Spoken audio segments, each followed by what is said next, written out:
En este vídeo vamos a explicar cómo para un mismo ángulo alfa los valores de las razones trigonométricas están relacionados entre sí, es decir, no son independientes.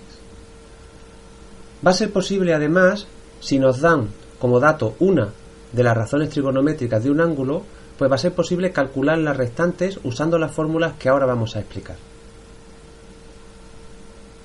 Las fórmulas, las relaciones trigonométricas fundamentales, son las que ahora vamos a ir explicando, pero antes vamos a traer a escena al protagonista de la historia.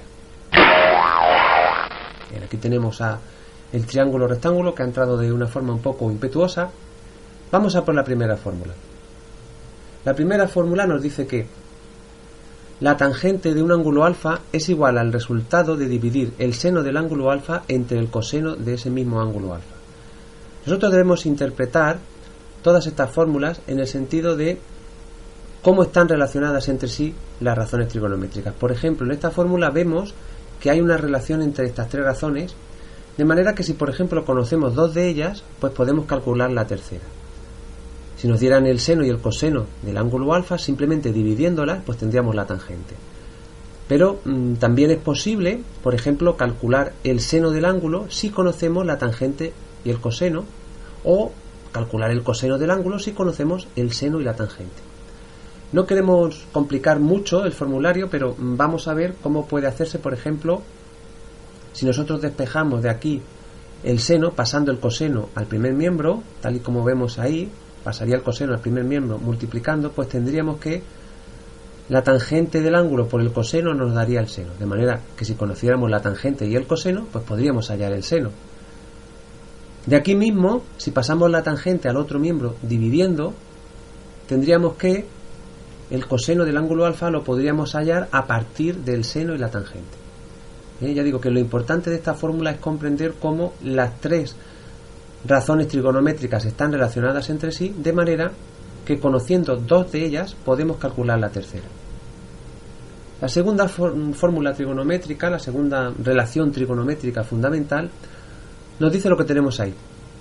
El seno al cuadrado de un ángulo alfa más el coseno al cuadrado de un ángulo alfa siempre da 1.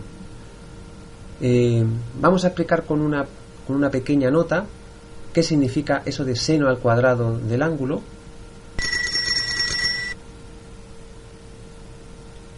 Bien, normalmente esta forma de escribir la fórmula es en la que vamos a encontrar en todos los libros de texto, ya que por comodidad se suele escribir seno cuadrado de alfa en lugar de escribir, como sería lo más correcto, ¿no? Lo más riguroso sería escribir seno de alfa y entre paréntesis todo elevado al cuadrado. Sin embargo, se escribe de esta manera y la inmensa mayoría, por no decir en todos los libros de texto, se escriben así esta fórmula, es decir, las potencias de las razones trigonométricas se escriben así, sin los paréntesis. Es más cómodo y se escriben de esta manera. Lo que significa es que nosotros primero calculamos el seno del ángulo y después el resultado lo elevamos al cuadrado. Lo mismo sería para el coseno, es decir, se calcula el coseno del ángulo y luego se eleva al cuadrado, o dado el caso, la tangente o cualquier otra razón trigonométrica. Y aunque aquí estamos elevando al cuadrado, pues ocurre lo mismo si tenemos que elevar al cubo o a cualquier otra potencia. Es decir, primero se calcula la razón trigonométrica y después se eleva a la potencia que sea. Esto es importante porque muchas veces no se entiende bien qué significa, y lo que se hace es que se eleva al cuadrado el ángulo y después se calcula, por ejemplo, el seno y se está operando mal, ¿no? Entonces hay que entender bien qué significan estos valores. Bueno, si por ejemplo de esta fórmula nosotros despejamos el coseno en función del seno, pues nos quedaría así. Aquí vemos cómo podemos calcular el coseno del ángulo si conocemos el seno. Es decir, esta segunda fórmula lo que nos dice es que el seno y el coseno están relacionados también entre sí, de manera que siempre a partir de uno de ellos podemos calcular el otro. Si conocemos el seno podemos calcular el coseno, y si conocemos el coseno pues podemos calcular el seno. De esta manera, pues esta fórmula junto con la primera pues nos da mucho juego, ¿verdad? Vamos ahora por la tercera. La tercera fórmula nos relaciona la tangente con la secante. La tangente de un ángulo con la secante. Y dice lo que tenemos ahí. La tangente al cuadrado de un ángulo alfa más 1 es igual a la secante al cuadrado de ese ángulo alfa.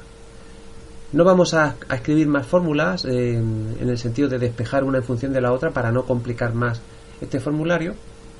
Y vamos ya a por la cuarta, que nos relaciona la cotangente de un ángulo con la cosecante. Y esta fórmula dice que la cotangente al cuadrado de un ángulo más 1 pues es igual a la cosecante al cuadrado de ese mismo ángulo. También pues a partir de esta fórmula es posible, si nosotros tenemos la cotangente, calcular la cosecante, o si tenemos la cosecante, pues calcular la cotangente. ¿Bien? Estas cuatro fórmulas, junto con las inversas, que ya en su momento dimos, que son que la secante es 1 partido el coseno, la cosecante es 1 partido el seno y la cotangente 1 partido la tangente. Pues las cuatro fórmulas anteriores junto con estas tres constituyen pues como nuestro arsenal, ¿verdad? Nuestro formulario para enfrentarnos a los problemas. Bien, como última anotación vamos a fijarnos ahora en la segunda fórmula y la vamos a mirar de una manera especial. Entonces, si nos damos cuenta de que el seno al cuadrado de alfa más el coseno al cuadrado de alfa suman 1, eso deja poca variación para los valores del seno o del coseno, de manera que tal y como tenemos ahí, el seno de un ángulo siempre es un número que está entre 0 y 1 y el coseno igual, es decir, el coseno de un ángulo es un número que está entre 0 y 1. Recuerdo que estamos tratando con ángulos agudos. Ya veremos más adelante cómo si los ángulos son mayores de 90, o sea, 90 o mayores de 90, pues ya no es así, ¿verdad? Bueno, vamos ahora a enmarcar estas cuatro fórmulas y también estas tres, de manera que cuando nos enfrentemos a un problema son las fórmulas que vamos a tener que manejar, que tenemos que conocer suficientemente bien, memorizarlas y manejarlas con soltura, es decir, ser capaces de despejar una razón en función de las otras en cualquiera de las fórmulas.